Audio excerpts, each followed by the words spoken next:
with us this morning with another of her people you should know, people who aren't necessarily famous, just special, and I suspect this may be the youngest person that we should know. You're At least right. the one that the youngest one you've ever reported on? I think so. Yeah? Mary Rodas is a vice president of a new company in New York, and if her story reminds you of the movie Big, you're right, except in this story, the heroine doesn't get younger. She didn't have to.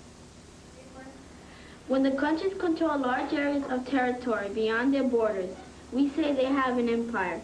Sitting in her 8th grade class at St. Joseph and Michael's School in Union City, New Jersey, Mary Rodas looked like an ordinary kid. Pops, I'm on the phone. On the phone at home with rock music, Nintendo, and homework going on at the same time, she sounds like an ordinary kid. But what ordinary kid gets into a limousine 3 times a week and goes to work in New York City, studying for her geography test as she goes? And what 14-year-old has an office like this, a title like vice president, and business cards to prove it? Catco is a toy company, and Mary's job calls on her in a number of ways. She participates in business meetings where she presents the consumer's point of view. The adults just think of what they think. They don't sometimes they don't relate what kids might think. She meets buyers in English and Spanish. ¿Cómo está? Muy bien. She helps develop products, like the recently released Balzac, a balloon with a protective cover. The inventor says that Mary's contribution to Balzac was major. She knew the teenagers were getting very much into fluorescence, and she pushed to have it done in fluorescent colors. She wanted the packaging bright. She came up with things like putting rice inside to make it like a rattle for children. Now, where did you get an idea like that, to put rice in a balloon? Just to make it unusual.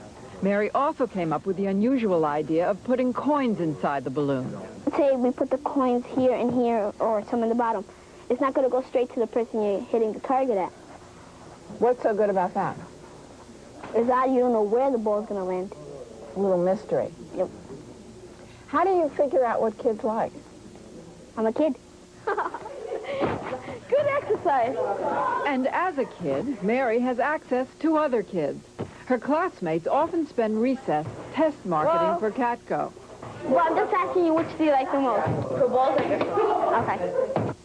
Mary's career got going when she was about 8 years old. Her father is the assistant superintendent in Don Spector's building. And when Mary was in the 3rd grade, Spector gave her a toy to take to school. I remember the incident because when she came back and she said, I said, how did they like the product? And they said, well, it really wasn't the right product for my class and age group, so I took it to an older class, and they liked it a lot. And that was the first time I realized that she really had a good feel for demographics, even though at that time she certainly didn't know what the word meant.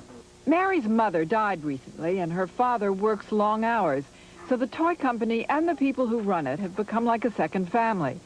And Mary's efforts for the company do not go unrewarded. Catco is putting Mary through high school, where she's an A student, and they'll pay for her college education, too. In addition, they've given her stocks, which she follows each day in the Wall Street Journal. Hershey Disney, General Electric. Good old General Electric. 1, 2, 3, go.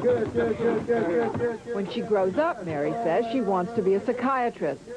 Meanwhile, the demands of life as a toy executive continue.